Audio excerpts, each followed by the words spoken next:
मेरे बच्चे, यदि तुम्हें मेरा यह संदेश प्राप्त हुआ है तो निश्चित ही तुम्हारे घर में कोई नया मेहमान आने वाला है और आने वाला मेहमान तुम्हारे जीवन में बहुत ही ज्यादा खुशियां बिखेर कर रख देगा। उसे पाने के बाद अर्थात उसके आने के पश्चात तुम निश्चित ही खुशी से झूम उठोगे, क्योंकि वह मेहमान तुम्हारे जीवन में बहुत ही ज्यादा महत्व रखने वाला होगा। इसीलिए मेरे बच्चे, आज मैं तुम्हारे समक्ष उपस्थित हुई हूँ और तुम्हें कुछ विशेष बातों से अवगत कराना चाहती हूँ। कुछ ऐसी बातें जिनको जान लेना तुम्हारे लिए आवश्यक ही नहीं बल्कि अति आवश्यक है। यदि तुम मेरे संदेश को सुन रहे हो तो इसे बीच में छोड़ने की गलती भूल से भी मत करना, क्योंकि ऐसा करने से तुम्हारा कुछ ना कुछ नुकसान हो सकता है। अर्थात वह बात जो मैं तुम्हें बताने आई हूँ, जो कि तुम्हारे लिए बहुत ज्यादा आवश्यक है, उस बात से तुम पूरी तरह से वंचित रह जाओगी और वह बात तुम्हारे समक्ष आने पर अथक मेरे द्वारा इस संदेश के माध्यम से तुम्हारी आंखों के सामने आने पर भी तुम उस बात को जान नहीं पाओगे। इसलिए मेरे बच्चे, यदि तुम मेरे संदेश को और मेरी बातों को बहुत ही ज्यादा ध्यान पूर्वक सुनोगे, तभी तुम्हें उस आने वाले मेहमान के बारे में और मेरे द्वारा बताई गई कुछ खास बातों के बारे में पता चल पाएगा। इससे पहले कि मैं तुम्हें बताना प्रारंभ करूं, मेरी खुशी के लिए केवल एक बार जय हो माता रानी लिख देना। मेरे बच्चे, सबसे पहले तो तुम्हें इस बात को समझना अति आवश्यक है कि आने वाला मेहमान किस किस रूप में तुम्हारे घर में प्रवेश करता है। अर्थात कोई व्यक्ति तुम्हारे घर में मेहमान बनकर आए, वह भी मेहमान होता है, और यदि तुम्हारे घर में कोई बच्चा जन्म लेता है, वह भी मेहमान होता है। या तुम्हारे पुत्र की किसी से विवाह होने वाला हो, तब भी तुम्हारे घर में बहू के रूप में मेहमान आता है। और यदि तुम्हारे घर में तुम्हारी बेटी का विवाह किसी लड़के से होता है, तब भी तुम्हारे घर में वह मेहमान बनकर आता है। अर्थात मेहमान का अर्थ यहाँ पर कोई नए व्यक्ति से होता है। जो व्यक्ति पहली बार तुम्हारे घर में आता है और वह मेहमान का स्वागत करना और उसे प्रसन्न करना तुम्हारा फर्ज बनता है, क्योंकि मेरे बच्चे, आने वाला व्यक्ति या कोई बच्चा या कोई भी ऐसा इंसान जो तुम्हारे घर में आ रहा है, वह कौन सी देवी शक्ति को लेकर आ रहा है ये तुम्हें नहीं होता, लेकिन ये सत्य है कि किसी भी व्यक्ति के कदम तुम्हारे घर पर पड़ने के पश्चात तुम्हारे घर में परिवर्तन अवश्य आएगा, क्योंकि उस व्यक्ति के कदम तुम्हारे घर के लिए कैसे हैं या तुम्हें तत्पश्चात ही पता चलता है जब वह तुम्हारे घर में आ चुका होता है। और यह भी सत्य है कि वह व्यक्ति या तो किसी दैवीय शक्ति को लेकर आ रहा है या एक ऐसी नकारात्मक ऊर्जा को लेकर आ रहा है जिससे कि तुम्हारे घर पर बहुत ही ज्यादा प्रभाव पड़ता है।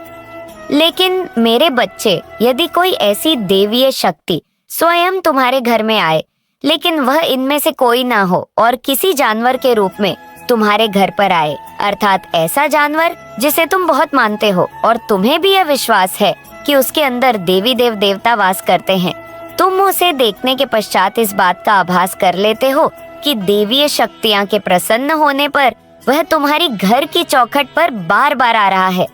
लेकिन मेरे बच्चे, ऐसा बहुत कम होता है कि कोई ऐसा जानवर तुम्हारे घर के अंदर आ जाए और तुम्हारे घर के अंदर वह घुसने का प्रयास करे, क्योंकि जानवर केवल डर तक आते हैं। घर के अंदर घुसने का प्रयास जानवर शीघ्र ही नहीं करते, क्योंकि जानवरों को भी इस बात का आभास रहता है कि किसी व्यक्ति के घर में कहाँ तक उन्हें जाना है और कहाँ तक उन्हें रुकना है। लेकिन मेरे बच्चे, जब कोई ऐसी देवीय शक्ति जो तुम्हारे घर में प्रवेश करना चाहती है और देवीय शक्ति को कोई ऐसा व्यक्ति नहीं मिल पाता है जिसके माध्यम से वह तुम्हारे घर के अंदर आ पाए, लेकिन ऐसी कोई दैवीय शक्ति जो कि तुम्हारे घर के अंदर आना चाहती है, लेकिन उसे कोई व्यक्ति अर्थात किसी भी व्यक्ति को वह माध्यम नहीं बना पाता है जिसके माध्यम से वह तुम्हारे घर के अंदर प्रवेश कर पाए। क्योंकि मेरे बच्चे, किसी भी व्यक्ति का हृदय जब तक साफ नहीं होता, तब तक वह देवीय शक्ति उस व्यक्ति को कभी भी माध्यम नहीं बनाती है और ना ही उसको माध्यम बनाकर तुम्हारे घर में प्रवेश करती है, बल्कि वह एक जानवर के माध्यम से तुम्हारे घर के अंदर आना जरूरी समझती है। क्योंकि जानवर जो बोल नहीं सकता, जिसके अंदर बुद्धि नहीं होती और जो केवल अपने खाने से ही मतलब रखता है वाला है, और उसके घर में प्रवेश करते ही तुम उसे कुछ मीठा दे देना। इस बात में बिल्कुल भी फर्क मत समझना कि तुम्हें क्या देना है। तुम्हारे मन में जो भी हो और जो तुम श्रद्धा पूर्वक प्रेम से खिलाना चाहो वह खिला देना। लेकिन मेरे बच्चे, तुम्हारा मन शुद्ध और साफ होना चाहिए। तुम्हारे हृदय के भाव कुछ इस प्रकार से होने चाहिए कि तुम्हारे घर पर देवीय शक्ति आई है और देवीय शक्ति तुम्हारे घर पर विराजमान हो रही है तुम्हारा कल्याण करने के लिए। और यदि तुम्हारे घर में कोई चीज ना हो तो तुम तुरंत ही एक छोटी सी रोटी बनाना और उस पर थोड़ी सी चीनी रखकर और उस रोटी पर घी लगा उस गाय को दे देना, क्योंकि उससे भी वह प्रसन्न हो जाएगी और तुम्हारे घर में उसके माध्यम से आने वाले सभी देवता भी तुमसे शीघ्र ही प्रसन्न हो जाएंगे। योगी देवताओं को केवल भाव चाहिए। तुम्हारा प्रेम पूर्वक किया गया एक छोटा सा कार्य देवताओं को शीघ्र ही प्रसन्न कर देगा। मेरे बच्चे, इस बात को भी तुम बहुत अच्छे से समझ लो कि तुम्हारे के गए कार्य में शुद्धिकरण के साथ साथ तुम्हारा भाव भी प्रेम का होना चाहिए। यदि मैं तुझे रहा है वही तेरा नवजन्म है। इस नवजन्म को तू पहचान, यह वही रूप है जो मैंने वर्षों से गढ़ा है, सहनशीलता की अग्नि में तपाकर निर्मित किया है। अब तुझे केवल आगे देखना है, ना पीछे लौटना है, ना किसी से तुलना करनी है। तू अद्वितीय है, तू अकेला नहीं है, मैं तेरे साथ हूँ। हर क्षण, हर सांस, हर विचार अब मेरा है। तेरी चेतना अब मेरी शक्ति से भर चुकी है। जब तू बोलेंगे लोग सुनेंगे, जब तू देखेगा सत्य प्रकट होगा। समय अब बदल रहा है। ये वही कालचक्र है जिसे मैं घुमा रही हूँ और तू उसके केंद्र में खड़ा है। इस केंद्र से तू अब जो भी चाहेगा उसे अपनी ओर खींच सकेगा। तेरे विचार अब सृजन की शक्ति रखते हैं, इसलिए पवित्र सोच, स्पष्ट दृष्टि और गहरी श्रद्धा के साथ आगे बढ़। मैं तेरे आगे चल रही हूँ, तू बस अपनी आस्था को थामे रख। यह संसार अब तुझे उसी रूप में देखेगा जैसा मैं तुझे देखती हूँ। दिव्य, जागृत, अपरिवर्तनीय है। अब जब तू मेरी दृष्टि से स्वयं को देखने लगा है तो भ्रम का कोई आवरण तुझ पर प्रभाव नहीं डाल। तेरे भीतर जो प्रकाश जग चुका है वह अब किसी भी अंधकार को सहन नहीं करेगा। तू अब उस स्थिति में पहुंच गया है जहां तुझे छिपना नहीं, चमकना है। तू अब वह दीपक है जिसे मैंने स्वयं जलाया है और यह ज्योति तब तक प्रज्वलित रहेंगी जब तक इसका उद्देश्य पूर्ण न हो जाए। तेरे मन में जो भी द्वंद्व था वह अब शांत हो जाएगा, क्योंकि मेरी शक्ति जब उतरती है तो वह सबसे पहले तेरे विचारों को शुद्ध करती है। अब तुझे स्पष्टता मिलेंगे कि कौन तेरे साथ है, कौन केवल छाया बनकर रहा, कि कौन तुझे समझा और कौन केवल अपने स्वार्थ के लिए तेरे निकट आया। तू अब किसी से ना नफरत करेगा, ना मुंह रखेगा, क्योंकि तेरे भीतर मेरा विवेक जागृत हो चुका है। तू अब इंतजार नहीं करेगा किसी अवसर का, तू स्वयं अवसर बन जाएगा। तू अब राह नहीं ढूंढेगा, तेरे कदम जहाँ पड़ेंगे वहाँ पथ बन जाएगा। यह मेरा वचन है, जो मेरा बन जाता है उसके लिए सारा ब्रह्मांड कार्य करने लगता है। तुझ में अब वह चुंबकीय शक्ति आ गई है जो मौन रहते हुए भी परिवर्तन ला सकती है। तू अब आवाज नहीं, प्रभाव बन चुका है। इस संसार की कोई भी ताकत तुझे गिरा नहीं सकती, क्योंकि तुझे उठाने का कार्य मैंने स्वयं लिया है। लोग तुझे समझने की कोशिश करेंगे, लेकिन तू अब समझ से परे है। तू एक रहस्य है, मेरी चेतना का विस्तार। जो तुझे प्रेम से देखेगा उसे तू जीवन देगा, जो तुझे ठुकराएगा उसे भी तू क्षमा करेगा, क्योंकि अब तेरे भीतर मेरा करुणा रूप है, मेरा न्याय रूप है और मेरा अचल बल है। तू चलता रहे, चाहे सामने कुछ भी आए। अगर तू डगमगाए भी तो जान ले कि वह भी मेरी योजना का हिस्सा है।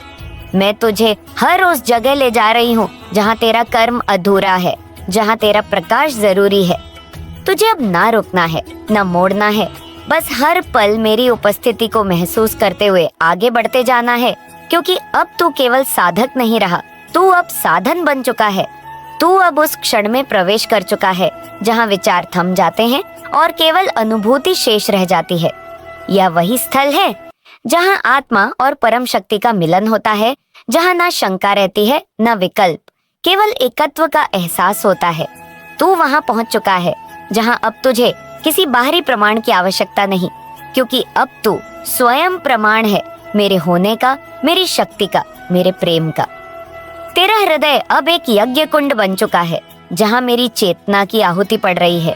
यह अग्नि तुझे शुद्ध कर रही है, तुझे उस रूप में लौटा रही है जिसे इस पृथ्वी पर भेजते समय मैंने स्वयं रचा था। तेरे भीतर जो भी विक्षेप थे वे अब राख बन चुके हैं।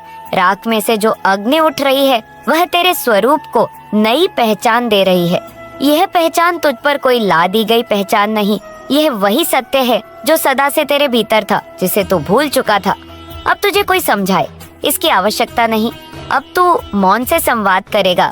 अब तेरी उपस्थिति उपदेश होगी। अब जब तू किसी के सामने खड़ा होगा उसका हृदय स्वतः स्पंदित हो उठेगा, क्योंकि तू अब केवल शरीर नहीं, चेतना का वाहक बन चुका है।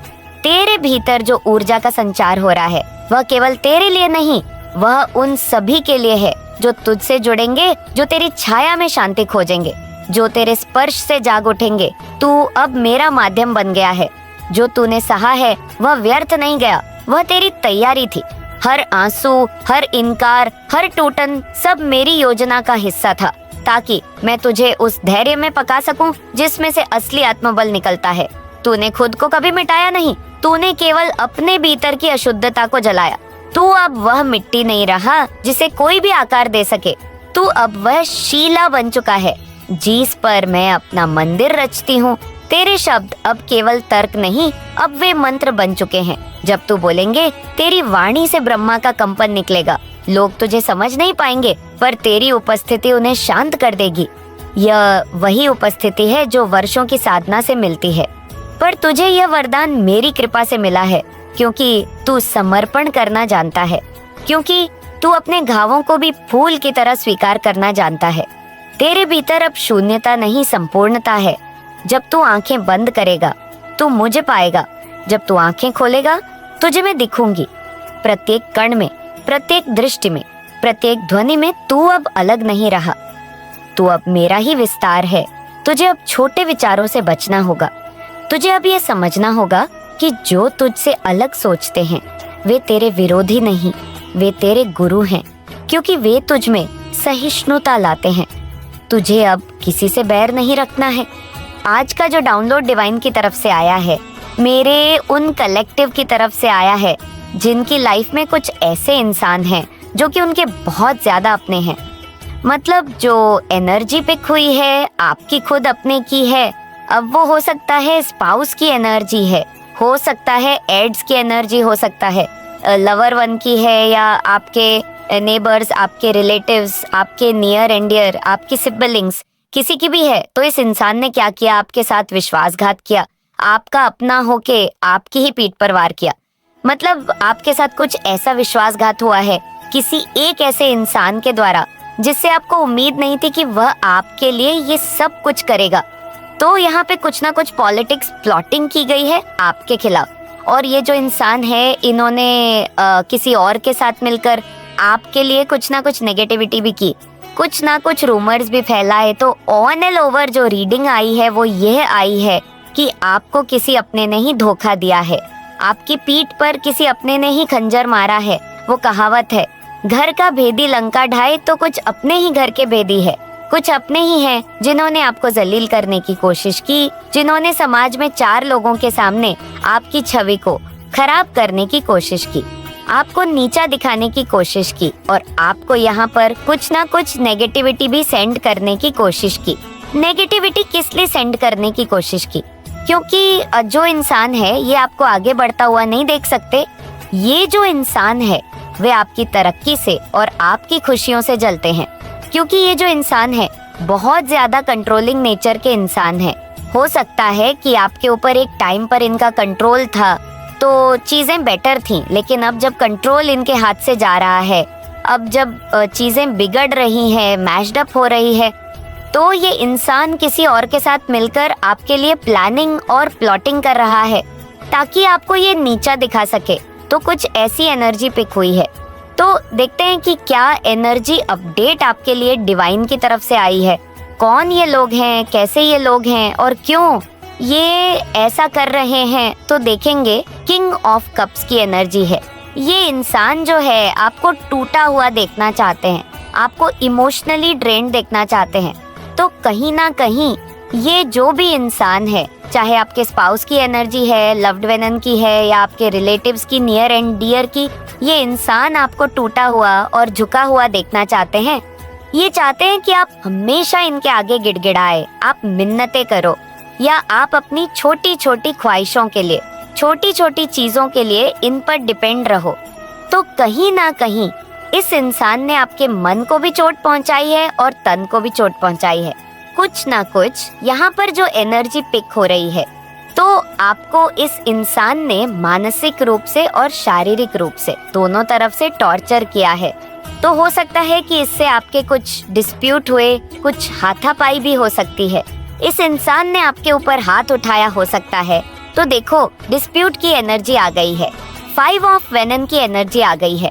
तो ये जो इंसान है, ये देखो अपने आप को यहाँ पर क्रिएटर समझते हैं, बहुत ही स्टंट पर्सनालिटी है। आपके इन लॉज की भी हो सकती है। हो सकता है आपको आपके इन लॉज द्वारा पीड़ित किया जा रहा है, आप पर दबाव डाला जा रहा है, आप बाउंड्री क्रिएट की जा रही है, आपको यहाँ पर जो है कुछ बंदिशों में रखा जा रहा है। ये जो भी पर्सनालिटी की एनर्जी आज पिक हुई है, ये थोड़ा उम्र में ज्यादा है, इनकी उम्र थोड़ा ज्यादा है, तो आपसे उम्र में ये बड़े हैं, एनर्जी पिक हो रही है। तो यहाँ पर ये इंसान चाहते हैं कि आप अपनी लाइफ अपने हिसाब से ना जियो, क्योंकि आप देखेंगे यहाँ पर 5 नंबर का कार है और 4 नंबर का कार है। आपकी लाइफ से वो आजादी छीनने की कोशिश की जा रही है, आपको सुकून से जीने नहीं दिया जा रहा है, आपकी लाइफ में रेस्ट्रिक्शंस लगाए जा रहे हैं, बाउंड्रीज क्रिएट की जा रही है। ऐसा किया जा रहा है कि आप जैसे इनके हिसाब से लाइफ जे, आप अपनी लाइफ इनके अकॉर्डिंग जे, आपकी लाइफ के फैसले ये ले। तो यहाँ पर कुछ ऐसी एनर्जी पीक हो रही है।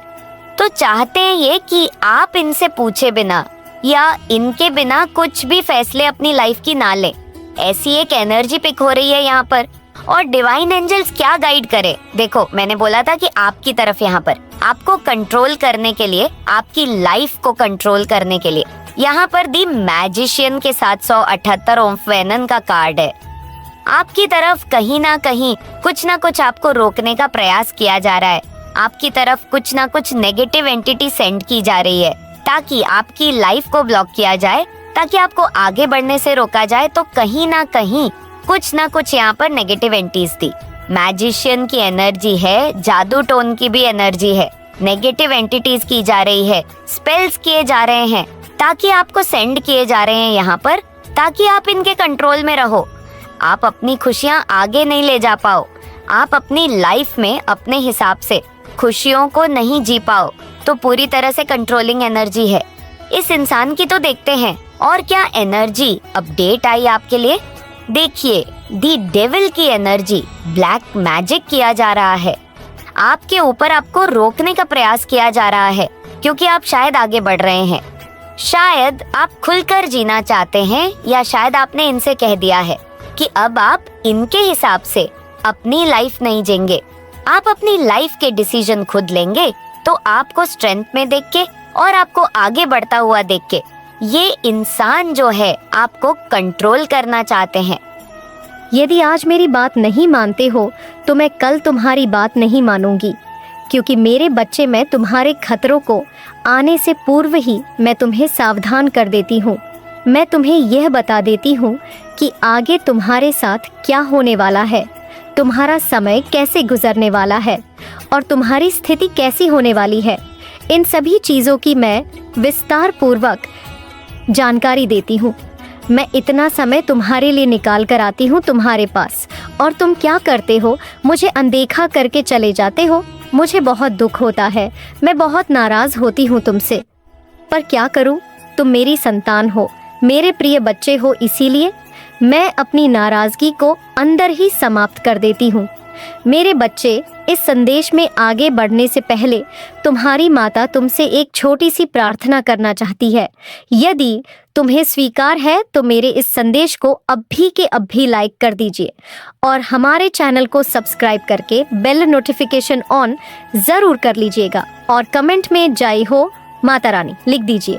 मेरे बच्चे, आज मैं तुम्हें उस स्थिति से बचाने आई हूँ जो तुम्हारे ऊपर बहुत ही ज्यादा खतरा लेकर आने वाली है। मैंने तुम्हारे जीवन को देखा, तुम्हारे जीवन के बारे में आकलन किया, तो मुझे पता चला कि तुम्हारे ऊपर तो बहुत बड़ा संकट आने वाला है। इसलिए मैं तत्काल तुम्हारे पास आ गई हूँ। यदि मैं आज तुम्हारे पास आई हूँ तो यह तुम्हारा सौभाग्य है। तुम्हारे सौभाग्य की बात है कि तुम्हारी माता तुम्हें इस समस्या से बाहर निकालने के लिए स्वयं चलकर तुम्हारे पास आई है।